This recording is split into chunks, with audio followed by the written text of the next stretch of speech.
갑자기 본문이 길어지니까 겁이 덜컥 나시죠? 예, 왠지 설교가 길어질 것 같은 불길한 예감이 들죠.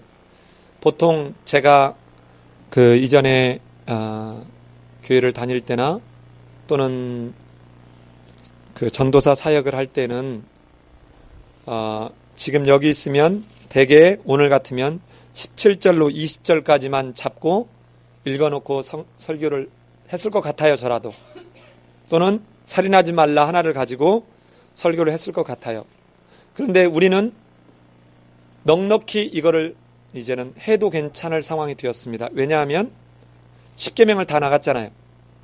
그렇죠? 10계명을 다 했기 때문에 그렇기도 하지만 이렇게 한 번으로 봤을 때의 의미가 제대로 잡아질 것 같아서 한 번에 보도록 하겠습니다. 자, 그런데 만약에 시간이 길어지게 되면 어쩔 수 없이 두 번으로 나누긴 하겠지만 가능하면 한 번 해보겠습니다. 자, 여러분 오늘 이 본문을 다시 보면 5장부터 7장까지는 하나님의 나라를 소유한, 이걸 바꿔 얘기하면 제자의 길이, 삶이 어떠해야 되는지를 얘기하는 게 산상수훈입니다. 다시 한번 말씀드리지만 이 산상수훈은 구원을 얻을 사람들을 위해서 한 말이 아니라 그러니까 이미 제자가 된 사람, 하나님의 나라의 시민이 된 사람에게 말하고 있는 내용이 5장부터 7장에 있는 이야기입니다. 그러니까 이거를 다시 바라보면 5장 1절로 2절이 도입이고 하나님께서 예수님께서 얘기한 내용이 5장 3절부터 7장 27절까지 해서 쭉 이제 본론 이야기가 나오고 맨 마지막 결말이 나오죠. 그런데 지난주에 우리는 서론을 얘기했습니다. 서론이 뭐였습니까? 서론이 팔복이었습니다. 자, 서론이 팔복이었어요. 제자, 즉 하나님 나라의 시민이 갖고 있는 특성, 윤리는 어떤 것인가를 얘기한 게 바로 뭐예요? 팔복입니다. 그리고 그 팔복의 결론이 뭐였습니까? 자, 이거를 이렇게 이제 봤죠? 팔복이 있고 그 다음에 오늘 본문 17절부터 이제 7장 12절까지 가는 이 내용이 뭐예요? 본론이에요, 본론. 이 본론을 들어가는데 오늘 읽었던 17절로 20절까지가 서론과 본론 전체를 이끌어가는 열쇠와 같은 역할을 하는 게 17절부터 20절에 있는 말씀입니다.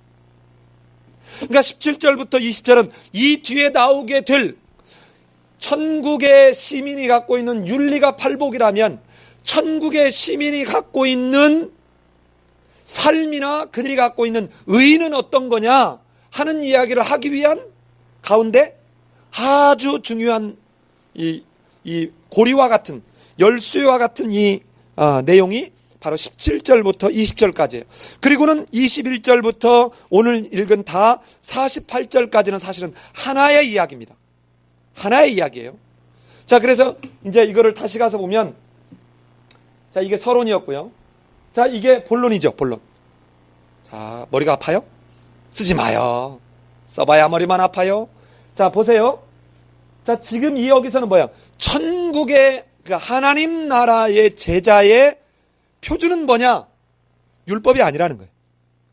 율법보다 더 나은, 자, 결론부터 얘기합니다. 오늘 설교 제목이 뭐였습니까? 천국 시민의 표준은 뭐다? 율법보다 더 나은 의다, 이 말이에요.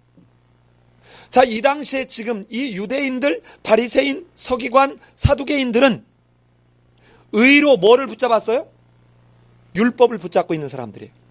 그런데 예수님께서 지금 이 뒤에 얘기할 그 표준, 한 천국 시민의 표준을 뭘로 얘기하냐면 율법보다 더 나은 의다. 요 얘기, 더 나은 의가 어떤 거냐를 얘기하는 게 바로 21절부터 48절까지 내용이에요. 무슨 말인지 아시겠죠? 자, 그러면 저기에 우리는 지금 저 2.1에 대해서 오늘 이제 살펴보는 거예요. 무슨 말인지 아시겠죠? 자, 그러면 이제 지금부터는 이거를 보지 마시고, 이건 뭐 잠깐 이따 보고, 저를 보세요, 저를. 그 맹여사님 그 우리 송원이 형제 보면 되게 잘생겼잖아요. 근데 저도 그때는 되게 잘생겼었어요. 요새 날은 이렇게 머리도 벗어지고 머리도 하얘지고 그랬지만 저도 그때는 썩 잘생겼었어요. 예, 저렇게 김병선 전사님처럼 조만간에 제 나이를 바라보고는 사람은 미리 보험을 이렇게 드는 거예요. 자, 잘 보십시오. 지금 예수님께서 천국 시민의 특징을 얘기하고 앞에서 천국을 소유한 자가 지금 천국을 소유했고 천국이 완성된 걸 바라보면서 어떠한 윤리 상태에서 살아가야 될지를 전주에 바라봤습니다. 그러면서 뭐라고 얘기합니까? 너는 이 땅의 소금이 되어라, 이 땅의 빛이 되어라고 하지 않았어요. 어떻게 얘기했어요? 네 자체가 소금이고 빛이다는 거예요. 그러니까 네 자체가 소금이기에 너는 마땅히 소금의 짠맛을 내줘야 된다는 것입니다. 너는 빛이기 때문에 마땅히 빛을 비춰야 된다는 것이죠. 그러니까 네가 빛을 비추면 내 제자가 될 거다, 이 말이 아니에요. 너는 이미 빛이다는 거예요. 그러나 아직 완성되지 않은 빛이다. 이게 바로 이미 하나님의 나라가 도래했지만 하나님의 나라가 완성되지 않은 이 속에서 살아가는 제자가 어떻게 살아야 되느냐? 그래서 심령이 가난한, 마음으로 영으로 가난한 자가 비록 의를 위하여 핍박을 받지만 그는 핍박을 받는 이 속에서도 천국을 소유한 자니까 애통하면서 온유한 마음으로 화평케 하면서 청결하게 의를 구하면서 너는 이겨내라. 이게 바로 이겨내는 이런 사람들이 어떤 존재다? 바로 천국 시민의 영적인 상태, 윤리적인 특성이 이렇다 하는 것을 지난주에 이야기했습니다. 자, 이렇게 얘기한 그 예수님이 이제 무슨 말씀을 하느냐? 그렇다면 천국 시민이 이러한 윤리를 가지고 살아가는데 이 사람들이 부여잡아야 될 기준, 표준은 뭐냐 하는 거예요. 삶에서 표준은 뭐냐 하는 것입니다. 그런데 아까 얘기한 대로 이 본문을 이해하려면 이 당시에 어떤 부류가 있었는가를 알아야 합니다. 이 예수님 당시에 지금 어떤 부류가 있냐? 크게 두 가지 부류가 있어요. 하나는 율법을 그대로 지키려고 애썼던, 예컨대 누굴까요? 바리새인과 같은 사람. 그런가 하면 이 율법을 경시하는 사람들도 있었어요. 이 두 부류에게 함께 지금 이 두 부류가 앞에 유대 사회에 존재하고 있는 상황에서 하나님의 나라를 소유한 이들에게 예수님이 지금 하는 굉장히 중요한 이 뒤에 6가지의 예를 들어서 말하게 될 이것을 풀을 수 있는 열쇠와 같은 이야기가 17절부터 20절까지라 이 말이에요. 자, 그런데 뭐라 그러냐? 내가 율법이나 선지자를 폐하러 온 줄로 생각하지 말라. 폐하러 온 것이 아니오 어떻게 하러 왔다? 완전하게 하러 왔다. 그럼 이건 누구를 두고 한 말일까요? 경시하는 사람들. 자, 율법을 가볍게 생각하는 거예요. 구약에서 말하고 있는 율법을 가볍게 생각하는 그 사람들에게 내가 율법을 폐하러 왔다? 아니면 완전하게 하러 왔다? 완전하게 하러 왔다. 너희들이 생각하고 내가 틀렸다 하는 것입니다. 메시아가 오면 구약이 싹 없어지는 것이 아니다 하는 것입니다. 18절에서 뭐라고 얘기합니까? 진실로 너에게 이르노니 천지가 없어지기 전에는 율법의 1.16도 결코 없어지지 아니하고 다 이루리라 이랬습니다. 이것을 제가 직역해 보겠습니다. 이 해석이 조금 아쉽게 돼 있어요. 이 전에는 이라는 말이 헬라어로 헤오스라는 말인데 이게 2번 들어가 있는데 여기에는 꼭 한 번만 있는 것처럼 했어요. 그래서 제가 직역해 볼 테니까 여러분 한번 들어보세요. 내가 진실로 너희에게 말한다. 하늘과 땅이 없어지기 전에는, 그리고 모든 것이 다 이루기 전에는 결코 율법의 1.16도 없어지지 않을 것이다. 자, 전에는 이라는 말이 몇 번 나왔어요? 2번 나왔어요. 여러분 2번 나올 때는 뭐라고 그랬죠? 강조하면서 정말 이런 말이라고 그랬죠. 그죠? 확증, 재확인하는 의미가 있다 그랬습니다. 그러니까 하늘과 땅이 다 없어지기 전에는 사실은 양쪽이 같은 말이에요. 모든 것이 다 이루어지기 전에는, 같은 말이죠. 그러니까 하늘과 땅이 없어질 때는 언제입니까? 종말입니다. 요한계시록 21장에 나오죠. 하늘과 땅이 다 없어지고 새 하늘과 새 땅이 생기는 것이죠. 그러니까 이게 뭐예요? 이때가 모든 것이 다 이루어지는 때죠. 그러니까 하늘과 땅이 없어지기 전에는, 모든 것이 다 이루어지기 전에는 율법의 1.1획도 없어지지 않을 것이다 라고 얘기해요. 자, 이게 지금 누구를 향해서? 율법을 경시하는 자들을 위해서 얘기합니다. 자, 19절을 가봅시다. 19절 먼저 이 앞부분만 먼저 얘기합시다. 그러므로 누구든지 이 계명에 지극히 작은 것 하나라도 버리고 또 그같이 사람을 가르치는 자에는 천국에서 어떻게 한다고요? 지극히 작다 일컬음을 받을 것이요, 누군지 이를 행하며 가르치는 자는 천국에서 크다 일컬음을 받으리라. 이건 누구를 두고 하는 말일 것 같아요? 율법주의자. 그러면서 20절에 이 두 사람을 다 가리켜서 지금 뭐라고 합니까? 20절 우리 같이 한번 읽어봅시다. 시작.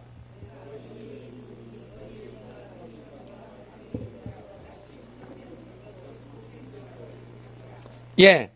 자, 이 예수님이 말씀하시려고 하는 결론에서 무슨 얘기를 하냐면, 너희가 조항 하나하나를 가지고 지금 아주 꼼꼼하게 따지고 있는 서기관이나 자기들의 필요에 따라서 이것을 취하고 조상들의 유전에 따라서 어떤 것은 중시 여기고 어떤 것은 가벼이 여기는 바리새인과 같은 정도의 가지고 있는 그런 의 정도만 갖고 있어서는 결코 천국에 들어갈 수 없다는 것입니다. 자, 여러분 잘 들으셔야 돼요. 지금 예수님이 마태복음에서 그렇게 얘기하려는 게 뭔 얘기한다고 그랬죠? 무슨 얘기하려고 그래요? 하나님의 나라, 천국입니다. 그런데 여러분, 산상수훈에서 서론에 해당하는 팔복에서 결론이 뭐였어요? 하나님의 나라였어요. 그런데 지금 여기서 이 하나님의 열수의 단락, 뒤에 하나님의 표준을 얘기하는 데서도 지금 강조하는 게 천국이 3번 등장하면서 뭐라고 해요? 역시 너희가 천국에 들어가는 것이 어떤 것인지를 말하는데 더 나은 의가 없으면 안 된다는 거예요. 자, 그렇다면 이 지금 예수님이 말하려고 하는 이 1장부터 17절부터 19절까지 20절까지에 있는 내용이 뭔지를 여러분 이해를 돕기 위해서 이렇게 보겠습니다. 자, 여기 보십시오. 자, 이 화면을 한번 보세요. 자, 저기 왼쪽 맨 아래에 보면 포인트 이렇게 위로 서 있는 점이 2개 있죠? 선이. 왼쪽이 뭐예요? 예수님의 초림. 그 다음에 오른쪽이 뭐예요? 예수님의 재림. 자, 예수님의 초림은 무엇을 의미하죠? 예수님이 이 땅에 오셨다는 것은 뭐를 의미해요? 구약에서 말한 예언의 성취, 구약에서 말한 율법의 성취로 오신 게 누구예요? 예수님이에요. 자, 예수님이 이 땅에 오셨다는 이 말은 구약 율법과 선지자들이 말한 것이다. 여러분, 17절에서 말하는 율법과 선지자를 폐하러 온 줄로 아느냐? 이 말은 이게 유대인들이 쓰는 관용적 표현입니다. 어떤 관용적? 구약 전체를 지칭하는 유대교의 관용적 표현이에요. 그러니까 율법과 선지자를 폐하러 온 줄로 아느냐? 이 말은 바꾸서 얘기하면 구약을 폐하러 온 줄로 아느냐? 아니다. 구약을 완전하게 하려고 온 것이다 라고 말씀하는 거예요. 자, 그런데 저 예수님의 오심이 구약 율법과 선지자에서 내다본 그 율법을 뭐하러 왔다고요? 율법과 선지자의 그것을 성취되어서 예수님이 오신 것이다. 그러면 저 예수님이 오시기 전까지 17절로 18절에서 말하는 율법이다, 이 말은 옛 율법을 말합니다. 옛 율법이라는 것은 뭐를 말하죠? 시내산에서 오늘 우리 성막 지었죠? 이 언약서를 체결할 때 십계명과 시민법을 받았던 이 옛 율법을 가리키는 거예요. 그래서 여러분 먼저 한번 가볼까요? 21절을 같이 한번 읽어봅시다. 21절 시작.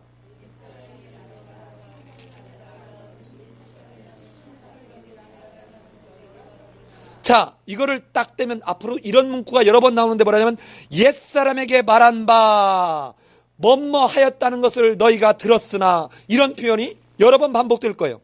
이 옛사람에게 말하였던 말을 너희가 들었으나, 이 말은 바꿔서 얘기하면 옛율법이라 이 말입니다. 무슨 말인지 아시겠죠? 자, 저 옛율법은 그럼 뭐예요? 앞으로 성취될 것을 내다보는 율법입니다. 무슨 말인지 아시겠습니까? 옛율법은 역시 18절에서도 뭐라고 했어요? 진실로 너에게 이르노니 천지가 없어지기 전에는 율법의 1.1획도, 이 율법도 어떤 겁니까? 옛율법이고 성취를 내다보는 율법이에요. 무슨 말인지 아시겠죠? 그러면 이때 이 율법은 구약시대 백성들이 지켰던 율법이에요. 그래, 19절 같이 한번 읽어봅시다. 19절 시작. 그러므로 누구든지 이 계명 중에 지극히 작은 것 하나라도 버리고 또 그같이 사람을 가르치는 자는 천국에서 지극히 작다 일컬음을 받을 것이요, 누군지 이를 행하며 가르치는 자는 천국에서 크다 일컬음을 받으리라. 마태는 동일한 율법을 사실은 말하면서 동일한 율법을 말하는데 이 이름을 율법이라고 하지 않고 뭐라고 싹 바꿨습니까? 계명이라고 바꿨습니다. 자, 그러면 여기서는 계명이라고 말했는데 이 계명은 이 이름을 율법이라고 하지 않고 계명이라고 지금 쓰고 있는 것은 쉽게 말하면 구약 옛사람들이 받았던 그 구약시대 백성들이 지켜야 될 법과 지금 구별시키고 있는 거예요. 그러면 저 오른쪽 보세요. 19절에서 이 계명들 하면 새 율법이고 이것은 어떤 율법? 성취된 율법. 즉 다시 말하면 어떤 거? 메시아적인 율법이에요. 예수님이 오셔서 그것을 다시 완전케 했다는 그것이 무엇인지를 말하는 거예요. 그러니까 잘 들어보세요. 이런 것입니다. 자, 여러분 보세요. 자, 여기에 자 저를 한번 보세요. 이렇게 여기에 뭐가 있어요? 이렇게 여기에 이렇게 주먹이 있는데 이걸 이렇게 뭘로 쌌습니다. 주먹을 뭘로 이렇게 쌌어요. 그러면 이 주먹이 없어진 겁니까? 아니면 주먹을 포함한 겁니까? 마치 17절 18절에서 내가 율법을 폐하러 온 것이다, 온 것이 아니다, 이 말은 이 율법을 폐하러 온 것이 아니라 이 율법을 더 완전케, 더 의미 있게, 더 가치 있게 만들러 내가 왔다, 이 말이에요. 그러면서 이 더 가치 있게 왔다는 이것을 계명이라는 말로 지금 바꾸면서 지금 어떻게 있어요? 제자들이 지켜야 될 율법으로 전환시켜 놓고 있다는 것입니다. 그러면서 뭐라 그래요? 너희의 의가 바리새인이나 서기관보다 더 낫지 않으면 어디에 들어갈 수 없대요? 천국에 들어갈 수 없대요. 지금 예수님이 이 열수처럼 중요한 고리단락에서도 강조하는 건 뭡니까? 천국에 누가 들어갈 수 있느냐는 거예요. 근데 여기에 굉장히 중요한 의미가 있습니다. 여러분, 이 지금 이 19절 20절에서 이어지고 있는 이 말씀을 여러분 잘 들어야 되는데, 이 제자들에게 요구하는 이 의는 서기관과 바리새인들이 갖고 있는 의와는 전혀 다른 의라는 거예요. 그러면 이 의가 어떤 의냐? 제자들이 갖게 되는 의는 하나님 나라의, 즉 하나님의 통치에 기초한 관계성, 하나님과의 관계성이 예수 그리스도를 통해서 완전히 새롭게 바뀐 이것이 제자들이 이제는 행해야 될 의의 출발점이다, 이 말이에요. 자, 여러분 요 개념을 이해를 못하면 뒤에 6가지 예를 이해하는데 굉장히 어렵습니다. 그렇다면 뒤에 이제 나오게 될 제자들의 의는 뭐냐? 하나님의 관계성이 회복된, 즉 다시 말하면 예수 그리스도로 말미암아 하나님의 나라가 도래한 이것을 통해서 이제는 하나님의 나라에 진입한 그들이 하나님의 통치를 받음으로 인해서 마땅히 맺어지게 되는 열매의 모습이 뭐냐? 의다, 이 말이에요. 자, 잘 보세요. 아까 앞에서 뭐라고 그랬어요? 심령이 가난한 자는 이미 천국이 저희 것이며, 이 가난한 자가 하나님에게 절대적으로 의존하면서 살다 보니까 어떻게 돼요? 핍박을 받게 돼요. 그럴지라도 너는 뭐하라? 너는 복이 있다. 왜냐하면 천국을 소유했으니까. 이 천국을 소유한 너희는 애통하는 마음으로 또 청결한 마음으로, 온유한 마음으로, 화평케 하는 마음으로, 의에 줄이고 목마른 그 마음으로 너는 천국 시민의 윤리를 버리지 말라 하는 거예요. 이런 천국 시민의 윤리를 소유한 그가 삶으로 너는 아까 뭐라 했어요? 너는 세상의 소금이다. 너는 세상의 빛이다. 그러니 소금의 역할, 빛의 역할을 마땅히 해가는 이 결과론적인 현상, 이게 뭐다? 의다는 거예요. 자, 그 공통점이 똑같아요. 하나님의 나라에 들어간 것이 더 나은 의의 기초요 출발점이면서 동시에 하나님의 나라에 들어간 것이 더 나은 의의 결과적인 모습이다. 이 이야기가 지금 이 5장 17절로 20절에서 하고 있는 말씀입니다. 자, 이거를 가지고 여러분 이 5장 17절로 20절에 있는 말씀을 정리하면 이렇습니다. 이 결론은 제자들은 구약 전체에서 계시된 하나님의 뜻을 성취하신 그 메시아, 하나님의 뜻을 어떻게 성취했습니까? 기억나시죠? 예수님이 오셔서 육신으로 이 땅에 오신 것부터 세례를 받으신 거, 그 다음에 시험을 받으신 거, 이것이 다 내 뜻이 아니고 하나님의 뜻 앞에 철저하게 순종함으로 임하는 모습이었죠. 이 철저하게 하나님의 뜻을 순종함으로 하나님의 뜻을 성취해 가시는 이 메시아인 예수 그리스도를 통해서 너희가 하나님과의 관계가 새롭게 되어야 하는, 이것이 가장 우선시 된다는 거예요. 이것이 먼저 전제되지 않고는, 가장 우선적으로 해결되지 않고는 더 나은 의를 맺을 수 없다는 것입니다. 어려우세요? 여러분, 이 개념이 이제 뒤에 있는, 그러니까 이거하고 똑같아요. 이걸 여러분에게 예를 들기 좋게 하기 위해서, 자, 예를 들어서 제가 거의 1년쯤 전에 제가 근아한테, 근아야, 강사님한테는 딸이 없어. 그러니까 네가 교회에서는 강사님 딸하자. 그런데 내가 아무리 딸하자 해도 근아가 거기에 동의해서 진짜 그러면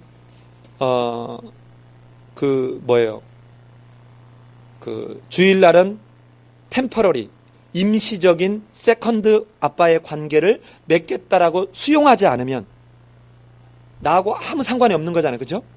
그러니까 이 근아에게 나는 절대로 아빠가 아닌 것이죠. 또 나만 혼자 딸이자고 하자고 내가 애원하는 것이지 근아는 전혀 아빠로 인정하지 않는 거예요. 근데 먼저 내가 근아야 우리 집에 갈래? 근아야 내가 뭐 사줄까? 어떠한 아빠와 딸로서의 어떠한, 예를 들어서 뭐 어깨를 낀다, 이렇게 허그를 한다, 이런 걸 하는 것, 내가 전혀 생판 모르는 여자한테 가서 나랑 허그하려면 나는 성추행범으로 걸리는 것이죠.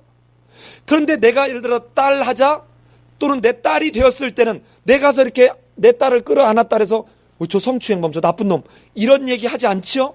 그런 것처럼 먼저 이 제자들이 가장 먼저 필요한 것은 하나님의 그러니까 예수 그리스도가 하나님의 뜻에 순종함으로 하나님과의 관계가 회복되어지는 하나님의 나라가 도래한 이 속에 제자들이 이 관계성 속에 예수 그리스도를 통해서 이 하나님 나라에 먼저 진입되는 것이 더 나은 의를 갖게 되는 가장 선행적인 출발점이라 이 말이에요. 이게 안 되고 난 뒤는 백날 해봐도 마치 제가 그나한테 아빠 하자 해봐야 아무 의미 없는 얘기가 똑같아요. 마치 멀리서 보면 저게 조화인지 생화인지 구분 안 되는 거하고 똑같습니다. 이게 먼저 선행돼야 될 하나님의 통치, 하나님의 나라에 기초한 그 관계성이고, 더 나은 의는 이 관계성 속에서 나온 삶의 열매, 그 관계성 속에서 나오는 그 하나님의 뜻의 표준이 바로 더 나은 의가 된다, 이 말입니다.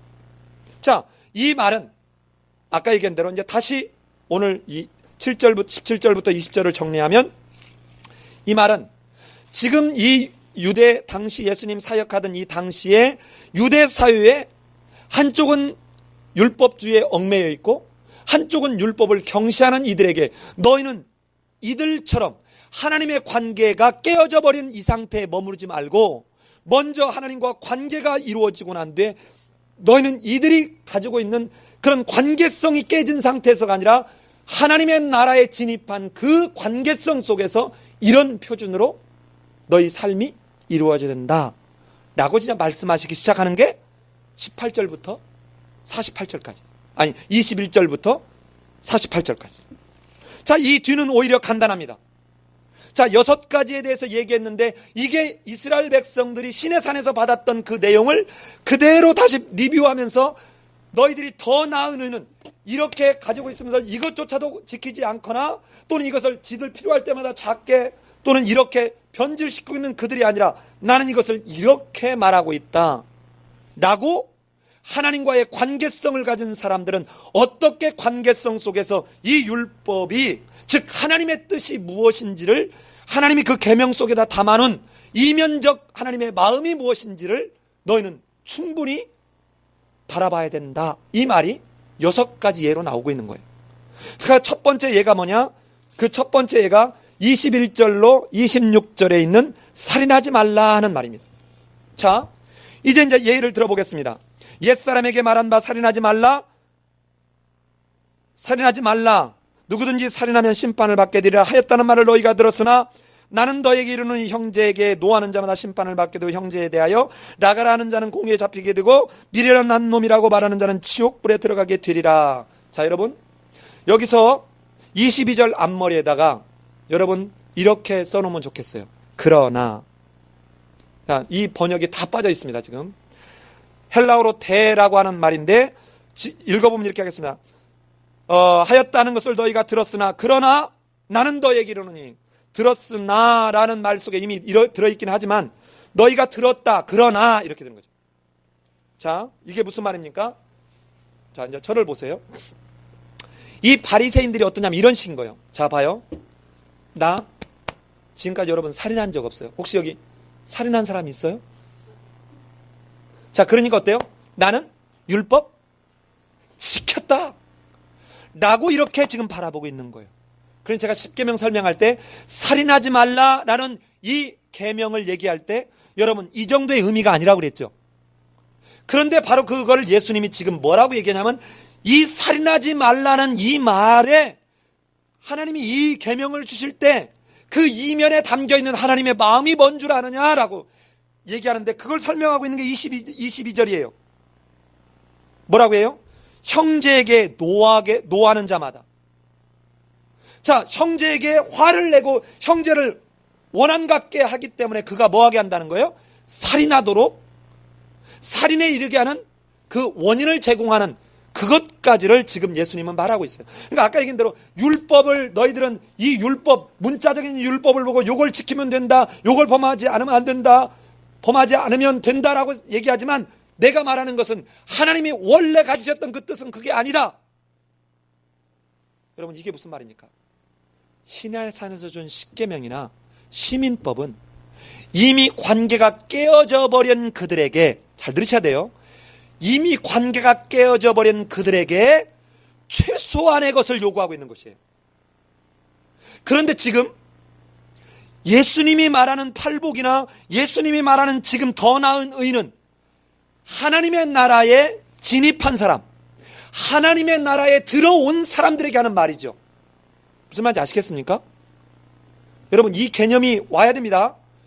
하나님의 관계가 깨어져 버린 그들과 하나님의 나라에 이미 진입해서 하나님과의 새로운 관계가 형성된 사람이 갖는 그 의도는 완전히 다르다는 것이에요.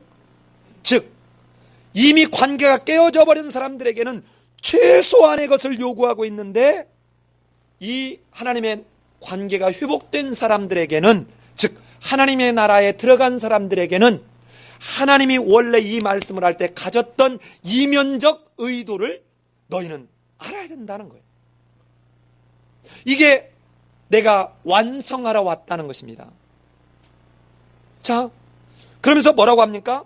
형제에게 라가라고 하는 자는 공회에 잡혀가게 되고 미련한 놈이라고 하는 자에게는 지옥불에 들어가게 되리라. 잘 들어보세요. 여러분 구약의 율법으로 보면, 잘 들어보세요. 구약의 율법은 살인을 한 그 살인 행위만 정죄를 했습니다. 그러면 일반 세상의 법정에서는 어땠냐? 내가 누구한텐가 미련한 놈이라고 얘기했다고 해서 세상 인간 법정에서 이건 살인죄라고 유죄 판결 받지 않습니다. 그런데 오늘 예수님은 지금 뭐라고 그래요? 나가라라는 말은 우리말로 굳이 번역하면 바보 또는 돌대가리 뭐 이런 말이에요. 미련한 놈이다 하는 말은 모래라고 하는 말인데, 이 말은 직역하면 무슨 말은 반역자, 이단자 이런 말. 이 말을 하는 사람은 그냥 살인죄로 유죄 판결을 받는 정도가 아니라 지금 뭐라고 합니까? 지옥불에 들어간대요. 아까 뭐라고 했어요? 천국에 들어가지 못할 것이다. 천국의 반대로 얘기하죠. 지옥불에 들어갈 것이라는 거예요. 지옥불에 들어가게 되리라. 여러분 어때요? 너무 황당할 만큼 그 죄가 무겁죠. 지금 잘 보세요. 하나님 나라에 진입한 하나님의 백성 제자들에게 요구하는 것은 문자적으로 가지고 있는 율법이 아니라 그 이면 속에 하나님이 갖고 있는 창조시대에 두었던 원래적 그 하나님의 의도, 이것을 예수님은 지금 말씀하고 있는 거예요. 자, 그런데 우리는 오늘날 우리가 사는 이 시대에서 바보, 여러분의 아들들에게도 쉽게, 또는 형제간에도 쉽게 이 바보, 등신 이런 얘기 쉽게 하잖아요. 그런데 지금 여기서 예수님이 말할 당시에 이 시대 사람들에게 이 라가라는 말, 이 모래라는 말, 이 말은 오늘날 우리가 문화적으로 사회적으로 상상할 수 없는, 이 말은 모욕적이고 이 말은 정말 그 사람의 인격을 완전히 말살하는, 지금 우리의 개념으로는 이해할 수 없을 정도라고 합니다. 제가 자료를 뒤져보니까 그래요. 그래서 이 음역을 미련한 놈이라고 말했던 그 히브리어와 아람어에서 있는 음역을 그대로 옮겨서 미련한 놈은 모래라, 모래 이렇게 그대로 옮겨놨다고 합니다. 자, 그런데 지금 여기서 바라보면 살인하지 말라 하는 이 말의 개념이, 너희는 이전에 옛사람들은 문자적으로 지켰다는 거예요. 근데 너희는 이제는 이거보다 훨씬 높은 차원의 하나님의 그 뜻, 이 뜻은 원래 뭐였다고요? 죽음이나 살인이 이 땅에 있는 것이 아니라 에덴 동산에서 두었던 그 하나님의 뜻은 서로 사랑하고 아끼고 돕는 배필로 두려고 했죠. 이런 원래 하나님이 가지셨던 그 뜻, 그 의도로 이루려고 하는 것이 뭐라는 거예요? 하나님의 나라예요. 그러니까 하나님의 나라에 들어온 사람은 내가 핍박을 받던 어떤 상태에 있을 때라도 하나님이 창조적으로 가지셨던 그 뜻을 따라서 살아가는 그 표준, 이게 그들이 가져야 될 의다 이 말이에요. 즉 다시 말하면 이것이 하나님의 뜻이다 이 말이에요. 문자적으로 두어있는 깨어져 버린 관계 속에서 최소한의 것을 규정해 놓은 이 옛사람들의 율법이 아니라 본래 하나님이 가졌던 그 뜻이 너희가 진짜 부여잡아야 될 더 나은 의다 이 말이에요.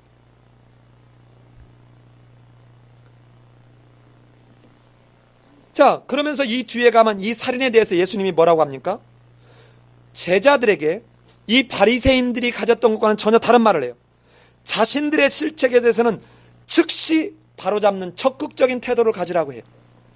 그리고 타인에 대해서는 아주 관대하라고 얘기합니다. 그래서 이거를 성경에서 뭐라고 합니까? 주기도문을 가리키는 하는데 이렇게 얘기합니다.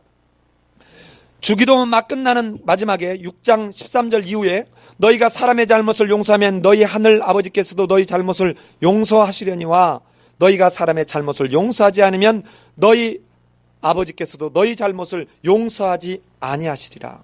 자, 잘 보세요.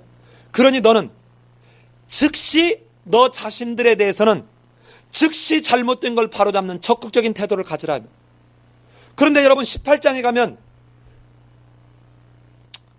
베드로가 이렇게 묻습니다. 아, 예수님, 형제가 내게 범죄를 하면 몇 번이나 용서하면 되겠습니까? 그랬더니 뭐라 그래요? 즉시 죽여버려. 이렇게 합니까? 이 베드로가 썩 괜찮은 사람이에요. 이번 지금 수련회 때 베드로 설교하려는데 한 편은 됐는데 두 편째가 지금 잘 가닥이 안 잡혀요.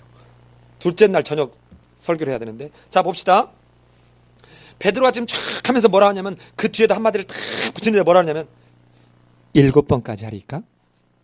여러분, 한 사람이 나한테 7번 하면 물 먹여봐. 여러분한테 돈, 예를 들어서 여러분 재산 얼마 있는지 모르겠지만 여러분 재산에 예를 들어서 몇 억이 있다고 합시다. 몇 억 한 번에 확 털어먹었어. 그래서 몇 년 지난 뒤에 또 막 해가지고 또 얼마큼 해놨더니 또 아주 홀랑 또 털어서 한 7번 한번 이렇게 해봐. 그러니까 베드로가 썩 지금 예수님이 그래 3번도 아니고 7번이냐? 이렇게 칭찬할 법한 상황에 예수님은 뭐라 그래요? 70번씩 7번이라도 해라. 자, 이 말은 뭡니까? 자기 자신에 대해서는 굉장히 엄격하고 굉장히 신속하게 하지만 남에 대해서는 정반대로 한없이 뭐하라? 관대하라는 거예요. 이게 이렇게 한 게 누구예요? 하나님이잖아요. 그는 자비롭고 은혜롭고 노하기를 더디 하시며 인애와 자비가 어쩌다? 풍성하시다. 하나님의 성품을 가장 한 절에서 잘 표현하고 있는 게 출애굽기 34장 6절이에요. 아마 다다음 주나 언제쯤 볼 것 같아요.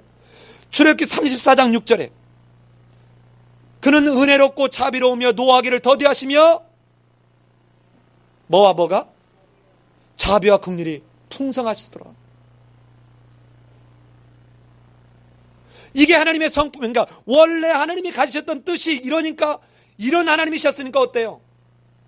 이런 하나님이셨으니까 아담과 하와가 범죄했는데도 에덴 동산에서 쫓아내지만 가지고 지어 입히고 또 아벨의 제사를 통해서 회복하는 제단을 쌓는 걸 해주고 다른 씨 셋을 주시고 마지막에는 노아의 새 언약, 다른 언약, 아브라함의 언약, 이제는 시내산에서 성막을 통해서 회복할 수 있는 길을 주시죠.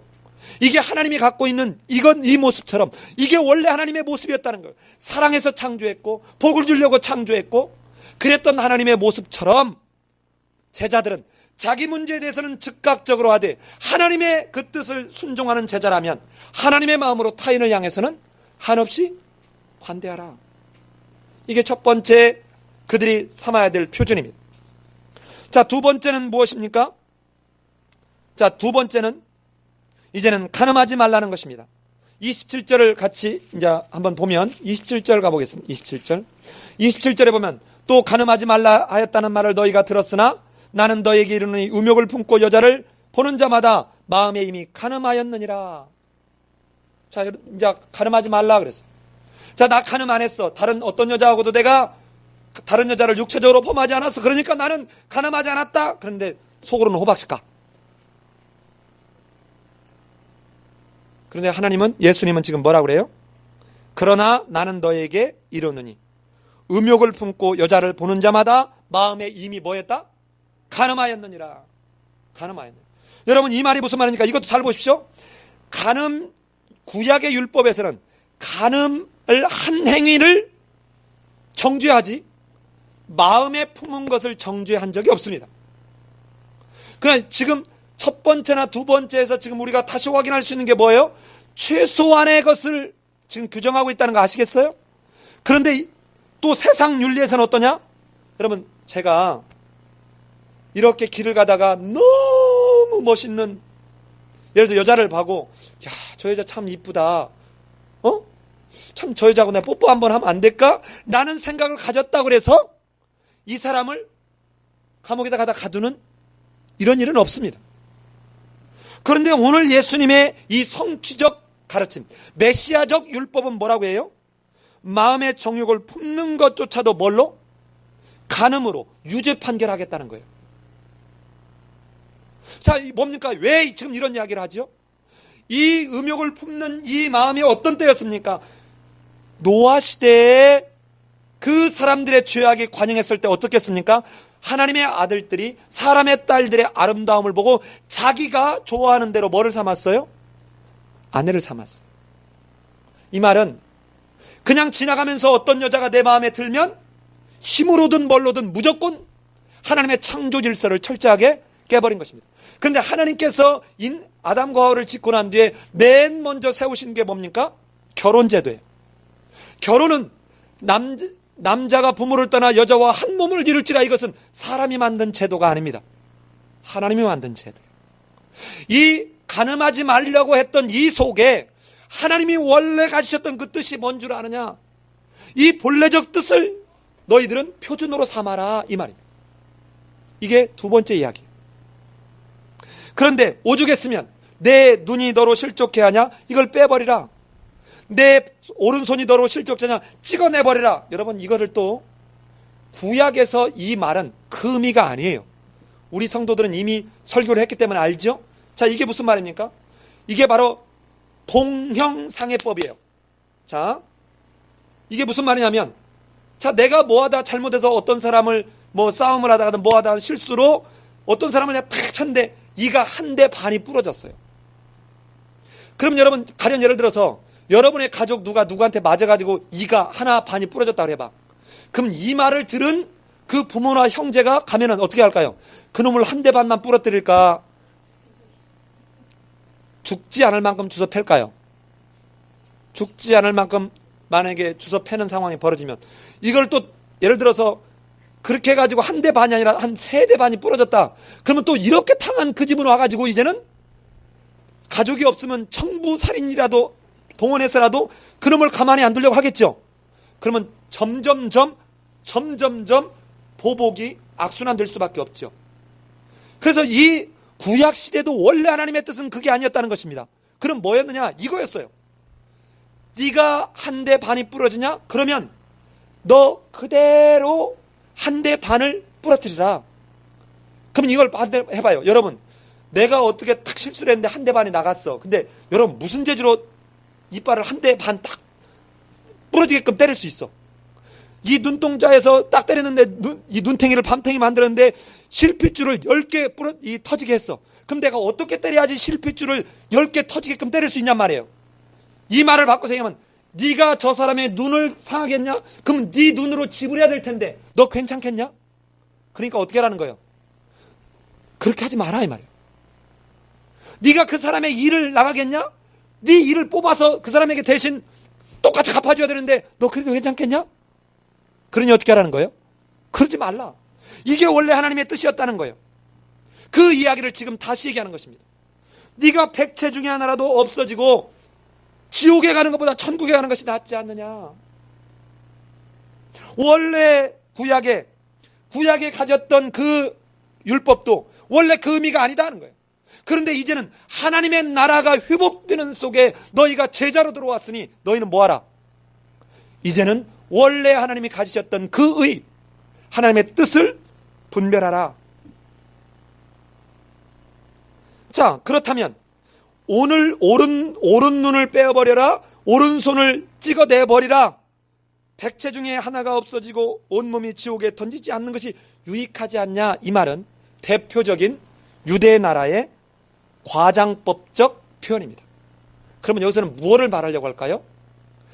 제자들의 관심과 결단이 오른 눈을 빼어버리는 것을 당하지 않으려고 할 만큼 오른손을 찍어내버리지 내버림을 당하지 않으려고 할 만큼 이 문제에 대해서 관심을 갖고 결단하라 이 말이에요. 그 말이지 오른눈을 빼버리고 오른손을 찍어내버리고 그렇게라도 천국에 가라 이 말이 아니에요. 여러분 그 노름하다가 폐가망신한 사람들 봤죠? 그래서 어떤 사람이 있어요? 손을 진짜 잘라요. 이 자른 사람 내가 봤어요. 근데요 나중에 보니까 의수를 끼고도 그래도 노름을 해. 이야. 그래서 옛날에 우리 어른들이 그러더라고요. 바람나서 집 나간 남자는 언젠가 돌아온대요. 예, 기어 들어온대요. 아, 맞아요.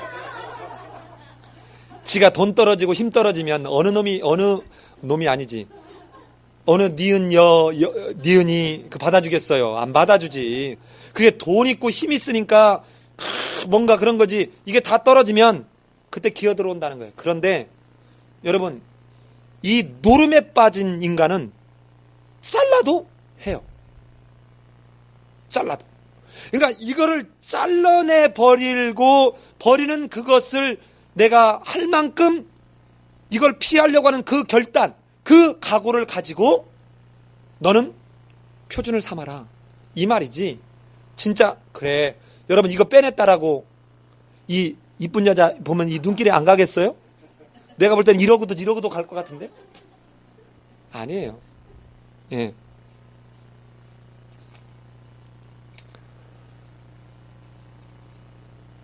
자, 그렇다면 여기서 이제 보십시오. 이 더 나은 의를 여기서 한번 이제 얘기해 봅시다. 이게 두 가지를 얘기했는데요. 더 나은 의가 뭡니까? 규격화된 행위나 어떤 피상적인 어떤 행동을 말하는 것이 아니라 이 더 나은 의는 뭐냐? 하나님의 통치를 받는 내적인 영적 상태가 밖으로 신실하게 표현되는 이것이 바로 외적으로 드러나는 이게 의다 이 말이에요. 내적 하나님의 통치를 받는 즉 천국이 임한 것 천국 안에 이미 들어간 그들이 내적으로 하나님의 말씀의 통치를 받는 그들이 내적인 그 상태가 밖으로 표출되는 아주 신실하게 정직하게 표출되는 그 표현이 외적인 행위다. 그런데 이것은 있어도 되고 없어도 되는 것이 아니라 마땅히 있어야 될 지극히 당연한 열매다. 이 말입니다. 자, 하나만 더 하고 다음 주에 하나를 더 하도록 하겠습니다. 6가지입니다. 6가지.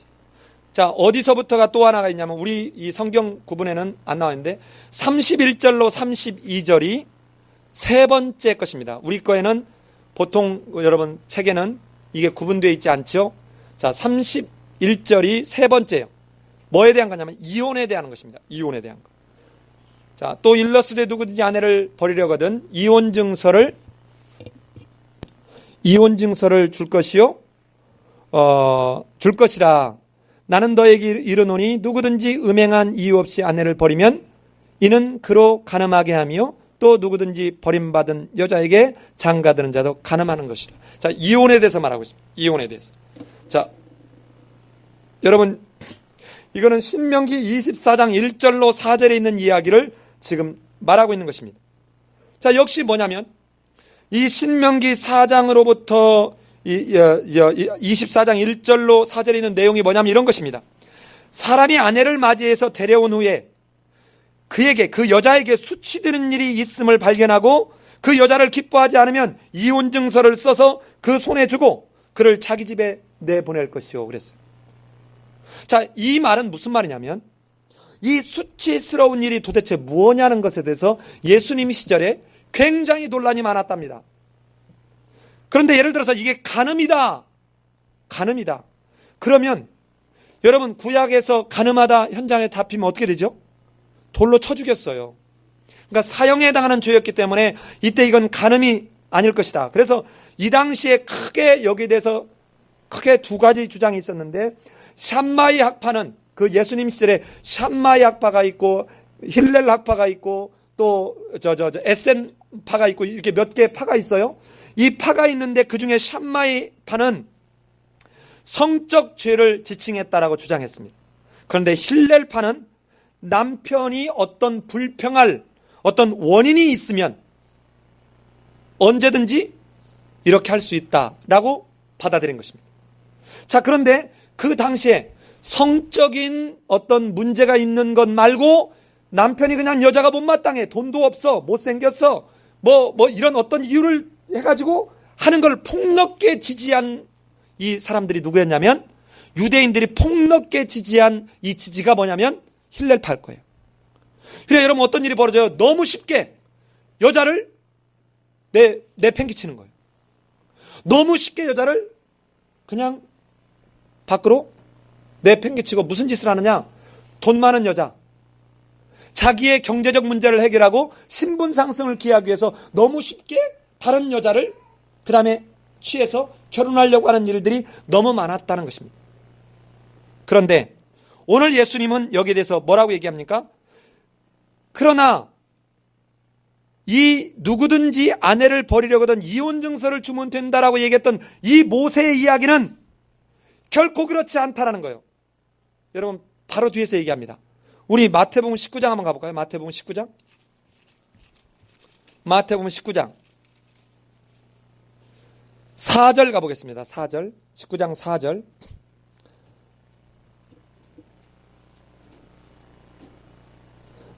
자, 제가 4절부터 7절까지를 읽을 테니까 여러분이 8절 9절만 읽어주세요. 예수께서 대답하여 이르시되 사람을 지으시니가 본래 그들을 남자와 여자로 지으시고 말씀하시기를 그러므로 사람이 그 부모를 떠나서 아내에게 합하여 그 둘이 한 몸이 될지니라 하신 것을 읽지 못하였느냐. 그런즉 이제 둘이 아니요 한 몸이니 그러므로 하나님이 짝지어 주신 것을 사람이 나누지 못할지니라 하시니 여짜오되 그러면 어찌하여 모세는 이혼 증서를 주어서 버리라고 명하였나이까?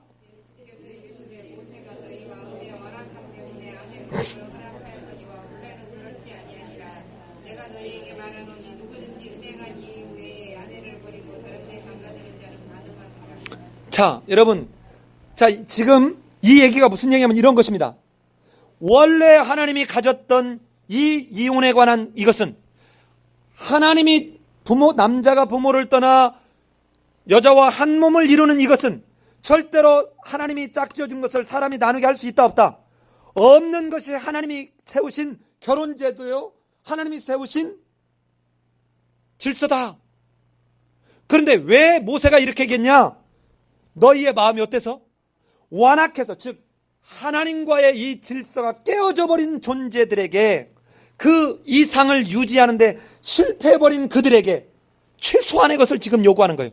이것이라도 안 해놓으면 여자들이 너무 심각해지니까. 그러니까 지금 이 예수님은 이혼 증서를 주면 된다고 했지만 절대로 너희는 그러지 말라고 하는 것은 지금 어디로 다시 돌아가는 거예요? 창조 때 원래 하나님이 세웠던 그 결혼제도로 다시 돌아가게 하는 것입니다.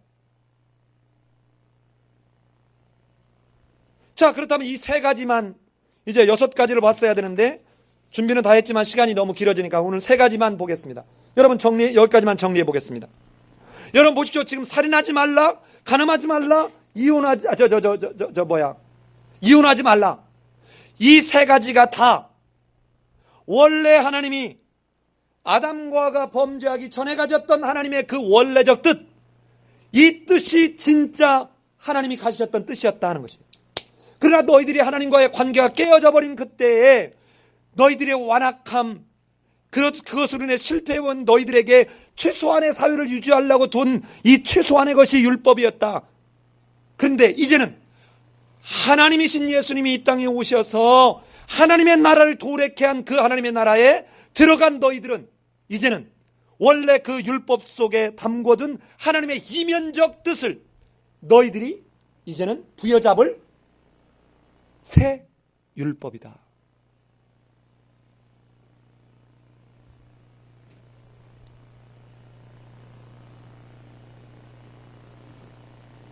이 더 나은 의.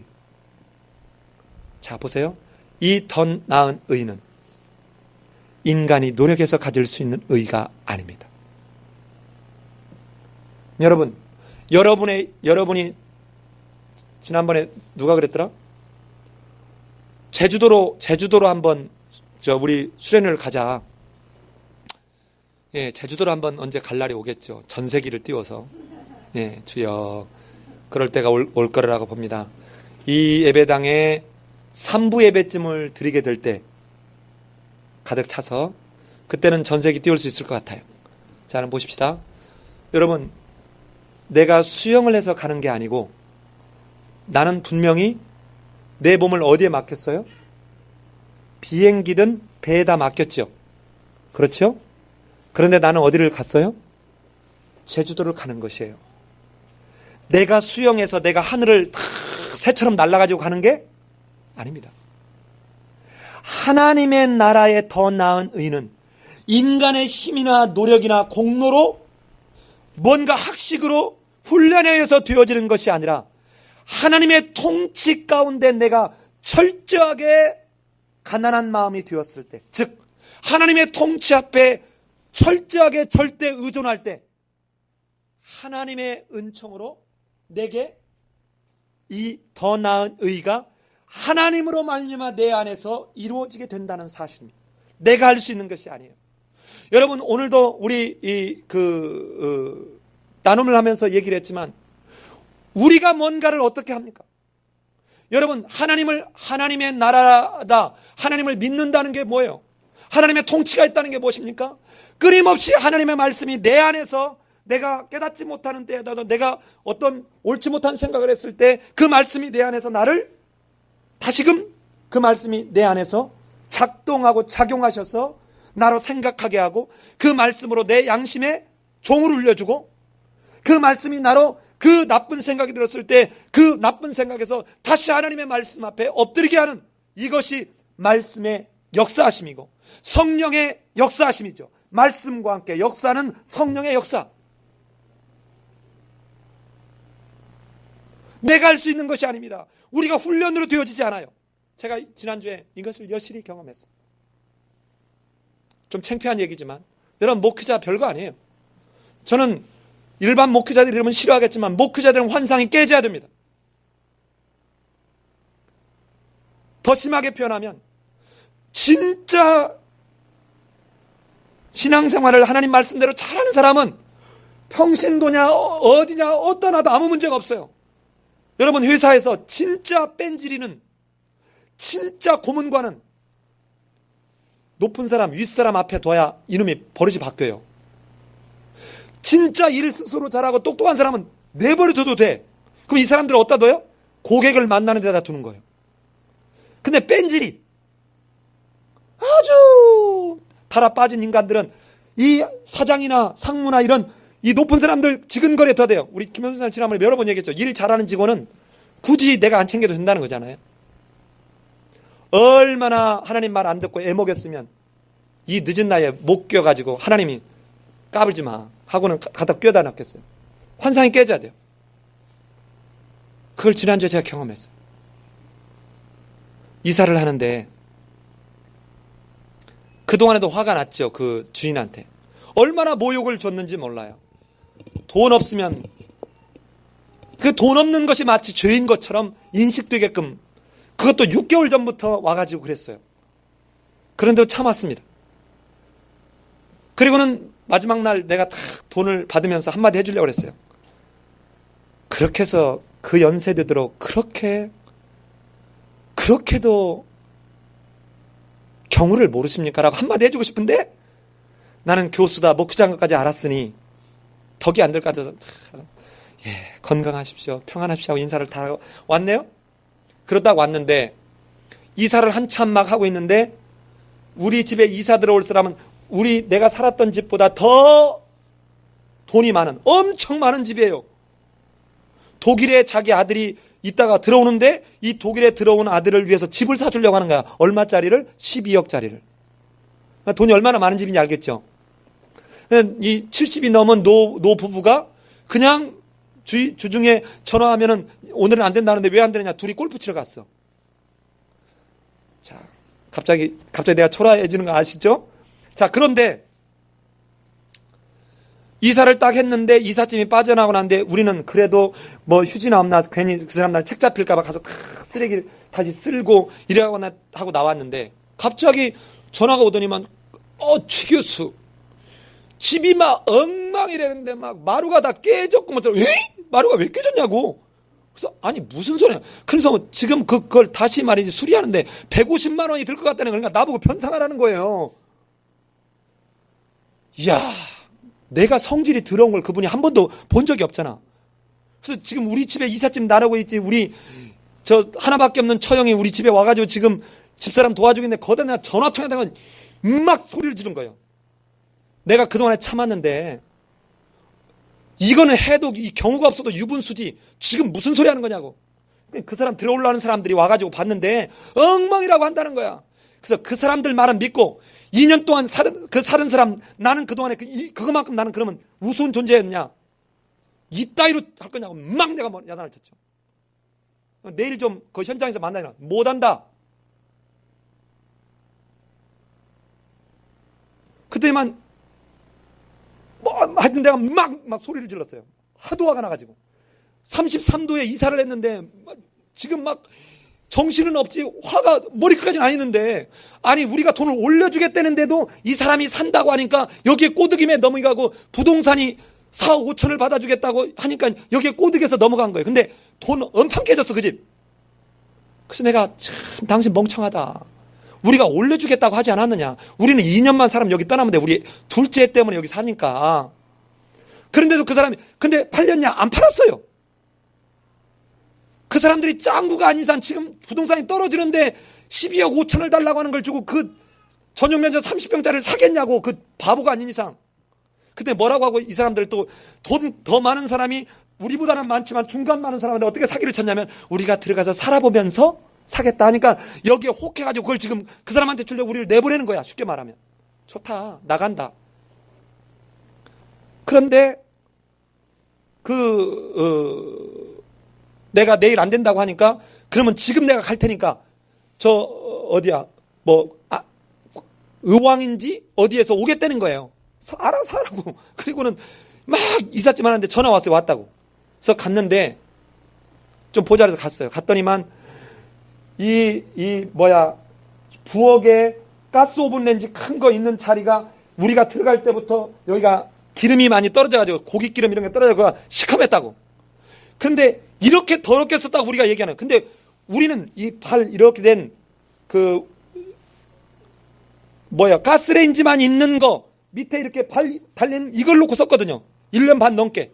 그냥 만약에 우리가 그게 망가진 거라면 이 자국이 두 번째 났어야 돼. 그래서 가서 이런저런 얘기를 하는데 이 부엌 쪽은 우리한테 좀 이게 나무마루예요. 나무마루. 자기들이 살았던 집이니까. 이 나무마루를 바꿔줘야 되겠다는 거야. 우리한테. 그래서 처음 전세를 내놔봐서 잘 모르시나 본데 지금 내가 그동안에 참았는데 경우가 없어도 이렇게 없느냐 하니까 이 양반이 70이 넘었는데 나한테 막 소리를 지르는 거예요. 근데 내가 막 소리를 더 크게 질렀어요. 그러면서 막 교수가 돼갖고 교수 당신 부르라고 하는 교수인 줄 알아? 어디다 대고 지금 교수야? 이렇게 경험 없는 경우 내가 내 평생 살다 처음 봤다고. 이야, 날씨는 덥죠, 여러분. 이렇게 더운데, 소나기 퍼붓으니까 일이 되더라니까? 그렇게 전화로 방방 뜨던 사람이, 내가 가서 우리 집사람 막 놀래가지고 막 뿌자. 놔, 당신, 왜 그래? 놔, 저리 가. 그럼 막 한 5분을 쏟아부었더니 소나기가 내리더라고. 그러면서 꼬리를 싹 내리는데, 일이 해결됐어요. 그리고는 우리 이삿짐을 싸는 여자가 이삿짐을 싸다가 이렇게 바구니를 이렇게 빼다 그만 이 등을 깨먹었어요. 그래서 이것도 내가 오해받을까봐 중간에 전화해가지고 우리 이삿짐 하는 사람들이 이걸 하다 깨먹었으니 이걸 바꾸겠다. 그러니 이거 오해하지 마라. 왜냐면 교수인데다가 목회자인데 이 새끼 말이야. 이사 가면서 이것도 깨먹고 그냥 갔어. 역시 이런 나쁜 놈이 있어. 이런 것들이 교수고 목회자 이거 하면 우리 하나님 앞에 얼마나 죄송해요. 그래서 내가 전화해서 다시 굴길이 잘 안 알아듣긴다는데 소리 질러가면서 설명까지 했어. 그럼 막 5분 동안 쏟아보니까 이것도 그냥 우리가 할게 그러는 거예요. 여러분, 그런데 제가 얘기하려는 여기까지를 얘기하려는 게 아니에요. 끝나고 나왔는데 내가 속사람이 변하는 것이 이렇게 어렵더라고요. 하나님의 말씀대로 살아가겠다라고 했던 나도, 내가 목회자라고 하는 자도 정말 자기의 의의가 드러나니까 나보다 20년 정도 나이가 많은 사람을 향해서 정말 금방이라도 내가 잡아 죽일 것 같이 내가 쏟아붓더라고요. 그 순간만큼은 내가 하나님이더라고요. 그 문제는 다 해결됐는데 그 문제가 해결되고 난 뒤에 시간이 지날수록 나는 너무 마음이 아파요. 그러면 내가 더 나은 하나님의 의를 부여잡는 건 훈련이 아니더라고요. 하나님이 무한히 채워주시는 그 은총 앞에 내가 가난한 자의 그 모습으로 내가 되어지는, 이게 아직도 내게 없다는 것입니다. 이게 목회자예요. 이게 나예요. 이 삶에서 내가 그걸 발견한 겁니다. 그러다가 내가 어제 설교를 준비하다가 바로 이 화면을 본 거예요. 전사님, 이거 띄워줘 볼래요? 제가 지난 설교를 준비하다 우리 친구가 광주의 목사로, 담임 목사로 한 500명, 600명 되는 교회 담임 목사인데 그 페이스북에 이게 올라 있는 거예요. 여러분, 저 그림 보이세요? 아프리카의 어떤 사람이 서양에 있는 또는 우리나라 같은 사람들이 와서 마시고 버린 물병이나 콜라병을 가지고 저렇게 샌들을 만들어서 신고 있는 저 사진을 딱 페이스북에 링크시켰어요. 설교를 준비하다 내가 지난 며칠 전에 있었던 일과 연상이 되면서 저걸 보면서 그 자리에서 제가 쓴 글입니다. 설교를 준비를 못하겠더라고요.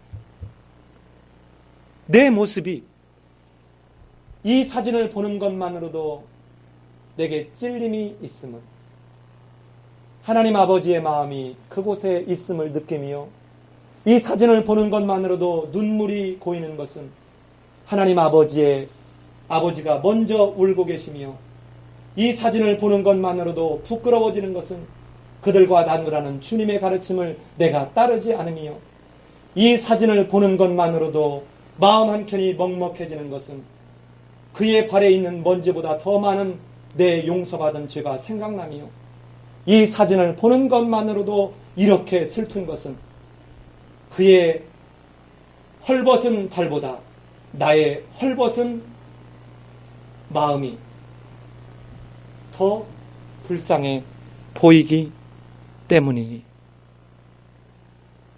주님,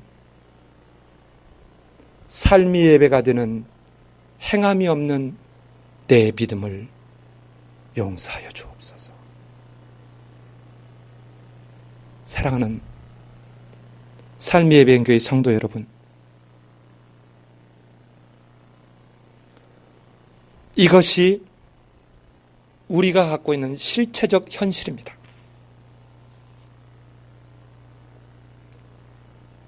목회자라고 거룩한 척하고 살았을 뿐입니다. 안 그런 척 포장했을 따름입니다. 나를 약올리고 나를 힘들게 하니까 내 입에서 쏟아져 나오는 그 그를 향한 강력한 반발이 적어도 나는 하나님의 통치 앞에 있지 않더라고요. 그런데 오늘 예수님은 내가 왜 천지를 창조했는 줄 아느냐? 내가 왜 내 아들 독생자 예수 그리스도를 이 땅에 보낸 줄 아느냐? 왜 십자가에 죽게 하기까지 한 줄 아느냐? 바로 에덴 동산에서 두었던 내 뜻을 다시 회복해 하기 위함이다. 이것이 하나님 나라의 도래라는데 이 하나님의 뜻을 내가 부여잡고 가는 것이 더 나은 의라는 것입니다. 사랑하는 삶의 예배교회 우리 모든 성도들에게는 우리가 할 수 있어서 하는 것이 아니라 채워서 하게 하시는 그 하나님의 은총을 누리는 우리 삶의 예배교회 성도들이 되시기를 예수님의 이름으로 기도합니다. 기도하겠습니다. 여러분, 오늘 이 예수님께서 하나님 나라의 시민이 바라봐야 될 그 표준, 기준, 그 기준을 말씀하시면서 너희가 바리새인이나 서기관의 의보다 더 낫지 않으면 결코 하나님 나라에 들어갈 수 없다. 이미 하나님 나라에 들어간 자에 마땅한 삶의 열매요 표준이기도 하지만 동시에 하나님 나라에 들어가는 조건도 되는 이 이론적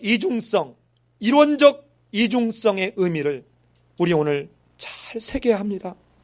사랑하는 성도 여러분, 이 시간 오늘 함께 본 말씀을 기억하면서 하나님, 나는 정말 할 수 없지만 그래서 또다시 속사람의 내 쓴 모습들이 드러나지만 나의 이런 것조차도 있는 그대로 받아주시며 하나님의 성령으로 채워서 감당케 하시는 하나님 아버지, 나를 불쌍히 여기사 이 하나님께서 원래 세우시려고 했던 그 뜻을 이제는 나의 표준으로 하나님 순종하며 갈 수 있는 자 되게 해달라고 이 시간 조용히 기도하는 시간 갖겠습니다. 자기 목소리가 자기 귀에 들만하게 잠시 기도하겠습니다. 기도합니다.